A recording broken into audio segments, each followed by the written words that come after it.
Hello guys, we're gonna talk about the lysosomal storage disease today.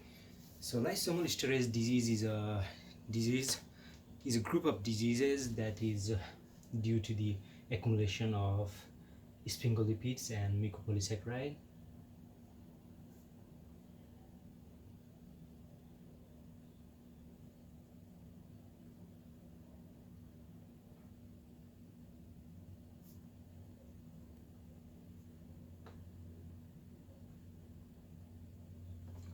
There are different sphingolipids and mucopolysaccharides in our bodies that are present in different organs, and they are degraded in the lysosomes. Um, so what are the sphingolipids that are present in our bodies? They are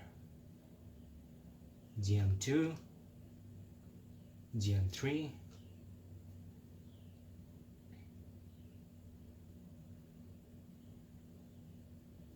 glucocerebrosidase, and the end product is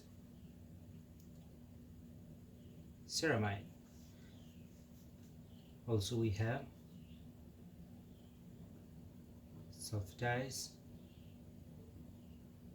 galactocerebroside, and sphingomyelin.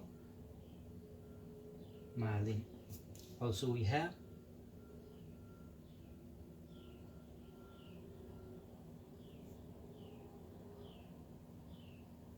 ceramide trihexoside, also we call it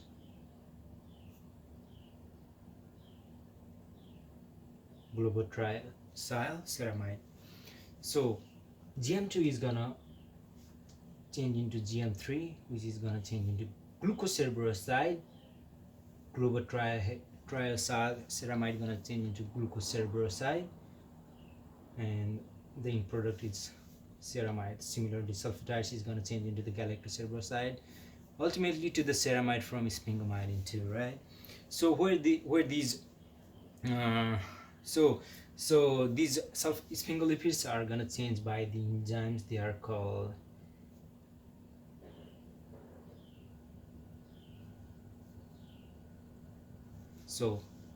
I'm going to write the enzyme's name. Alpha galactosidase A. There are 3 enzymes that ends with A. Now rest of the enzymes are really easy. They are sidase, right? Glucocerebrosidase and galactocerebrosidase and sphingomyelinase. Really easy, right? Really easy. Now, where are these sphingomyelin present in our body organs, right? So if you find out, then to relate the clinical features is really easy. Now, GM2 is present in nerves. Also, ceramide trihexoside is also present in nerves. Similarly, sphingomyelin is also present in nerves. All right. So, and also sulfatase, it is also called cerebroside sulfate. They're present in nerves. Similarly, galactocerebroside. So the deficiency of aryl sulfatase, galactocerebrosidase, sphingomyelinase, hexoaminidase, and alpha galactosidase, they're gonna result in the accumulation of these substances in the nerves, right? So they are gonna present with peripheral neuropathy. Similarly, peripheral neuropathy. Similarly, peripheral neuropathy. Similarly, peripheral neuropathy. Peripheral, right? And also, and that central nerves are also present. So demyelination, right? Demyelination here, and then similarly here, peripheral and central demyelination. Accumulation in the myelin especially, and then demyelination. Now we're gonna talk about liver and spleen now. Liver and spleen. So sphingomyelin is present in liver and spleen, and glucocerebrosidase is present in liver and spleen, resulting in hepatosplenomegaly. Similarly, hepatosplenomegaly, right? Hepatosplenomegaly. Now, the third organ that is most commonly present is eye, right? Cherry red spot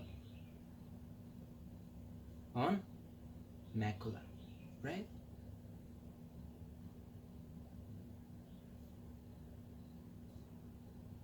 Macula. So you can relate it, guys, right? So now we are gonna add some more features in these um, um,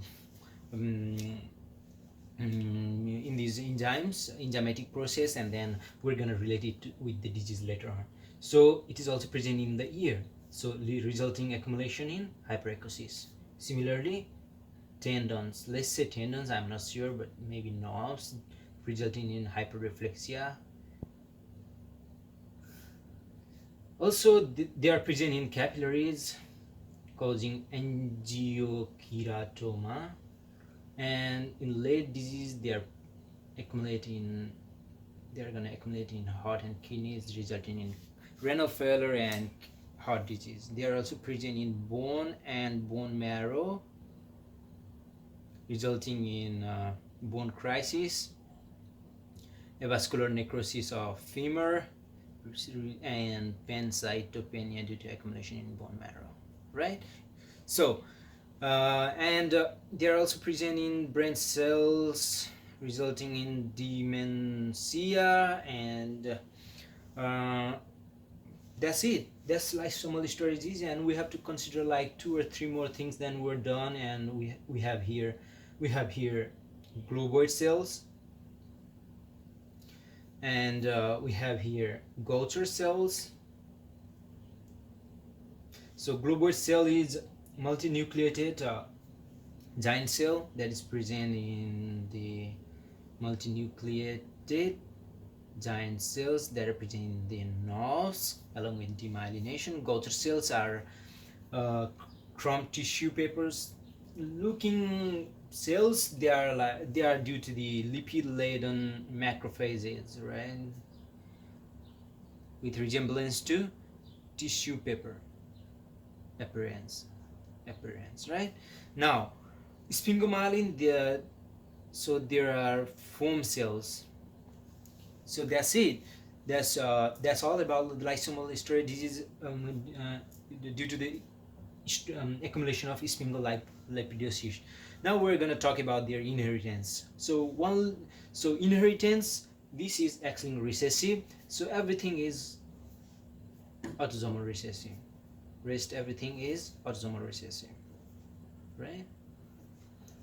And we're going to talk about the name now. That is Tay-Sachs disease. This is Fabry's disease. This is Gaucher's disease. So you have to know, guys, Gaucher's disease is the most common of lysosomal storage disease. This is Niemann-Pick disease. This is metachromatic